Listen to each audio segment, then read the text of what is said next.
আজকে আমি এই সুন্দর কার্ডটি বানাবো কিছু রঙিন কাগজ এবং বাদামের খোসা দিয়ে। চলো শুরু করি। প্রথমে আমি 2টা কাগজ নিয়ে নেব।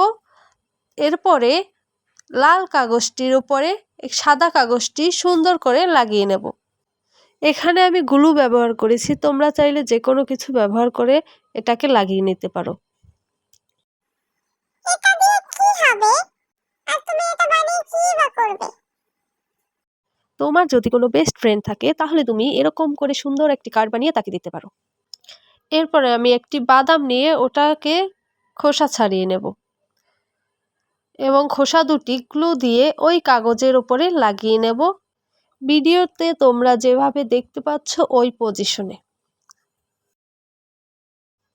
এরপরে আমি বাদামের খোসা দুটির উপরে কিছু ডিটেল অ্যাড করছি যাতে এটা একটা ছেলে আর একটা মেয়ে এটা বোঝা যায়। এটা বানানো হয়ে গেলে তুমি কি এটা আমায় দিয়ে দেবে? এটা আমি আমার বেস্ট ফ্রেন্ডকে গিফট করব। আচ্ছা বাবা, তুমি নিও।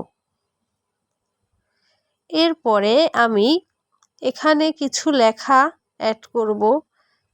এখানে তুমি তোমার প্রিয় মানুষকে যা বলতে চাও সেগুলো লিখে দিতে পারো। সংক্ষেপে লিখবে যাতে কার্ডটার সৌন্দর্য নষ্ট না হয়। প্লিজ ইগনোর মাই হাতের লেখা। আমি অত সুন্দর লিখতে পারি না, তাও চেষ্টা করলাম। এরপর কিছুটা খালি খালি লাগায় আমার কাছে এক টুকরো স্টিকার ছিল। ধরো কি বলছি, স্টিকার পেপার আসলে। ওটাকে কেটে লাভের শেপ দিয়ে নিচ্ছি এবং বাদাম দুটির মাঝে আমি লাগিয়ে নিচ্ছি। এরপরে মেয়েটির মাথায় একটা বো এবং ছেলেটির মাথায় একটা হ্যাট এঁকে দিলাম। টানটানা!